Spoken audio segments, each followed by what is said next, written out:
When I was shuffling the spread for you, what I saw was I see this bridge, and it's like there's a curve to it, and you're standing on.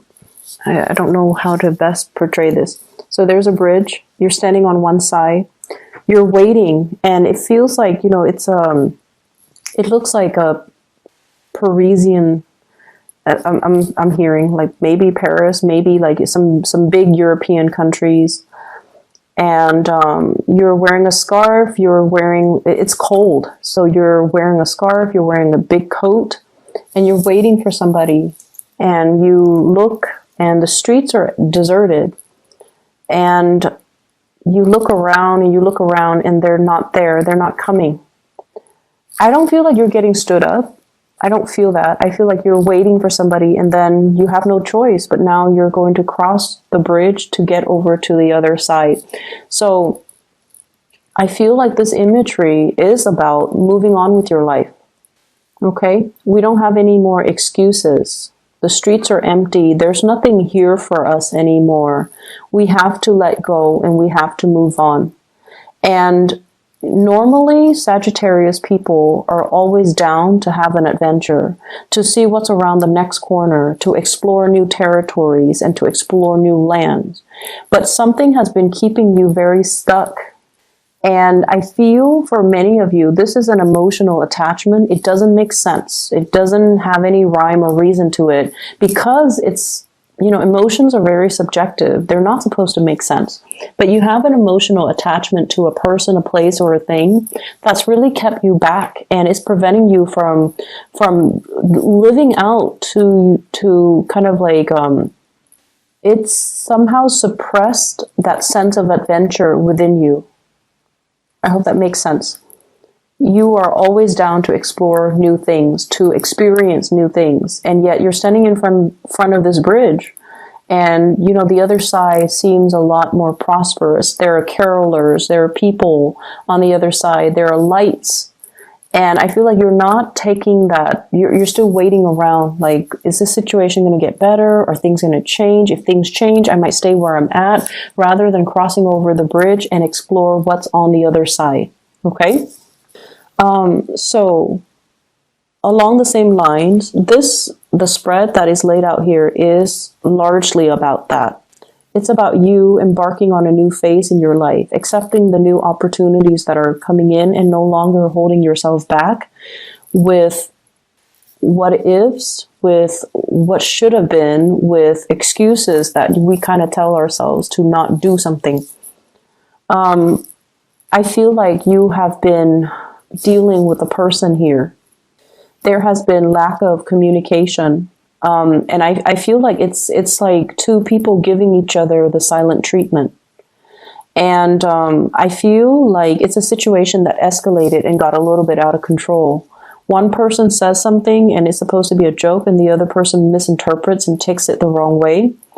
And then the other person kind of like gives them the silent treatment, and then the second person realizes or didn't realize that they hurt the other person's feelings, and they're like, why are they ignoring me or not responding to me or not communicating with me?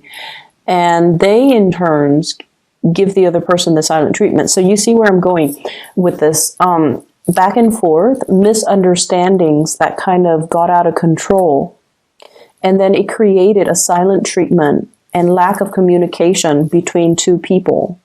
And I definitely feel like there is a lot of love here. There's a lot of feelings involved, but there's also a lot of stubbornness and a lot of pride resurrected, and it created like a major emotional rift between you and another person. And I feel like if this is something that you're dealing with, okay, and if it sounds like it resonates with your situation, break the ice, Sagittarius. Break the ice. I almost said Aquarius, so I wonder if you're dealing with an Aquarius. So the person that you're dealing with, they are deep down very insecure and very sensitive. They might not appear like they're sensitive because of I feel like they're a little bit harsh with their words, but they are very sensitive. So I feel like they put on a front, and they're kind of harsh with the things that they say, but I feel like most of the time they don't mean it.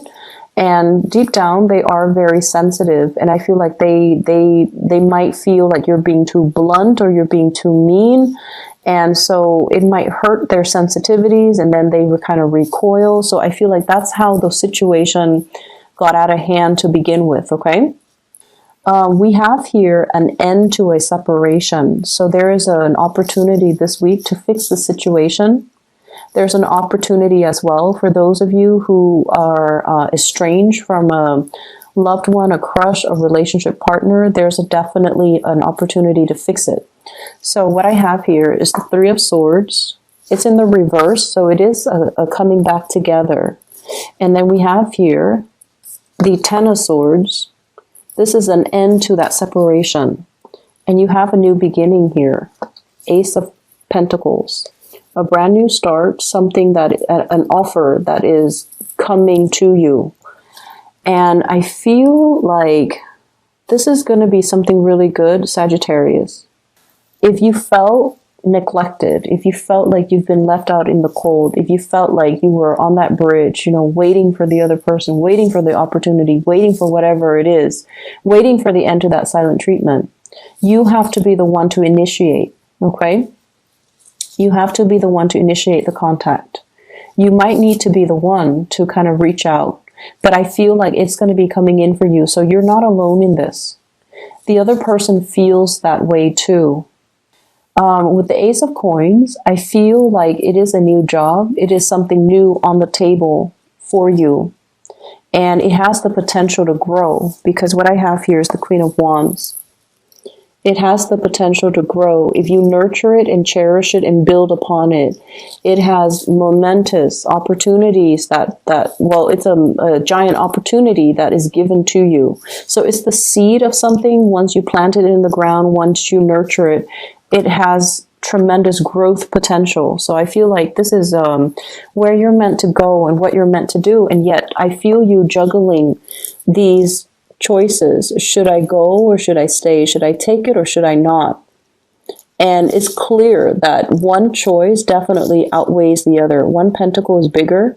One pentacle is elevated. So, you know, there's definitely, like, you know, in your hearts of heart, you know what you need to do. And you know that you can't, you know, be in this unstable situation anymore. But I feel like there are definitely attachments to, you know, people, places, and things that's disallowing you from seeing this situation and seeing how amazing this opportunity is. And so you kind of hesitate and you oscillate between the two choices, okay? I don't feel like it's there. I don't even feel like there's a choice. I feel like there's only one option, and that is to grab this new opportunity. I don't feel like there's a choice. It's not about staying or leaving. It's about moving forward. I pulled out 3 cards. We have here the Ten of Swords, and I pulled out 3 cards just to clarify the situation. And what I do have here is the Six of Swords. If we're moving back to a situation from the past, it's going to be very problematic, okay? It's like choppy water, choppy emotions, being in a situation where there might have been a lot of antagonism and a lot of like hurtful words thrown about between two people. Where you are right now, we have here the Seven of Pentacles. This is kind of like having a really strong connection with somebody, wanting to build something with another person. And also, this heart is buried deep in the ground, okay? Not being able to express how you feel to another person for whatever reason. For whatever reason, you can't express how you feel. You're very stuck, kind of like, it's not even unrequited love, because, you know, there's a lot of love between these two people, but it's just like not being able to voice your love, voice your feelings, being able to express what you feel and what you want with another person for whatever reason. So this is your present. And your future, we have the Fool. So you're going to be able to do things differently. You're going to create a new path for yourself. And you're going to be able to take that risk and to express how you feel. So needless to say, the past it needs to be gotten over. You kind of like need to overcome that hurdle. And if there has been, lack of communication, you have to be the one to initiate it. So don't let your pride, don't let the stubbornness, don't let the other person's silent treatment delude you into thinking that they don't care about you. They do care, and that's why they're purposely, doing that. So I feel like it's a mutual energy. It goes both ways, and I feel like it started with a misunderstanding, and it can be resolved with some type of concrete action, hence the Ace of Coins. This is like taking some type of concrete steps to rectify a situation, to fix a situation. I'm feeling as well, some of you are dealing with somebody that might have like another relationship, okay? The Two of Coins is about a juggler, somebody that is juggling one relationship with another. And I feel like they're very, very stuck in their predicament. They're very, very, very stuck. They don't see a way out. And they don't see that you are this shining beacon of opportunity for them. So they're glossing over the importance of you in their life. They're glossing over the fact that you are kind of like their ticket out. Not that they're using you or they should, look at you for your use value. I'm not saying that. But I feel like they're not seeing the opportunity that is in front of them. And so they're going to miss out on that opportunity. And in the meantime, you're going to continue to prosper. You're going to continue to thrive. But I feel like, once again, if you have been dealing with somebody where there's that pride, silent treatment, blah, blah, blah, there's going to be communication once again. Okay, as we head towards the end of the week, we have here the Eight of Wands. This is electronic communication. Lots of communication coming through, lots of different channels. And we have as well the Moon. Arts and entertainment, going out, having a really good time, connecting with other people, listening to music. So it doesn't seem to me like you're going to be alone. It doesn't seem to me like, this impasse or this stalemate concerning communication, contact, and things like that is going to continue into the end of the week. I feel like there's going to be a breakthrough. There's going to be some type of a gesture coming your way to allow the situation to naturally resolve itself, okay? Let me see if there's anything I'm picking up, because all of the other signs, the video is like 20 minutes. But for you guys, I just feel like there's this big lump of coal right here. It's like, it's heavy. And as soon as I explain that, then it's gone. And then there's like this career thing that's really taking off here. And as soon as I talk about that, then there's like nothing left to talk about. So I feel like that might be all the messages that you need to hear. So I'm not going to, belabor the point and just reiterate the same things over and over and over again. So I feel like there are a lot of things that are left in your hands, and you need to take it upon yourself to right the wrongs and to fix things. Okay, so everything is in the palm of your hands. You can do magic with your hands. Look at that. So you're, taking all these fairy dust, taking the fairy dust from this card and putting the fairy dust into, another venture. So I feel like you have learned a lot from a specific work environment, and you're bringing that knowledge into the next work environment. And this is also taking matters into your own hands to nurture, to grow, and to prosper, okay? So I'm just going to leave it at that, Sagittarius. I will try and to do your readings earlier, first before the other signs next week. But I usually start with Capricorn, because Capricorn is an earth sign and Capricorn is in my 8th house. So it's easiest for me to connect with Capricorn, because the 8th house is the psychic house. And that's why I normally start with Capricorns. And I know a lot of people ask me, why is Sagittarius always last? It's just the way my natal chart is, okay? If I start with like other signs, I feel like the reading is a little bit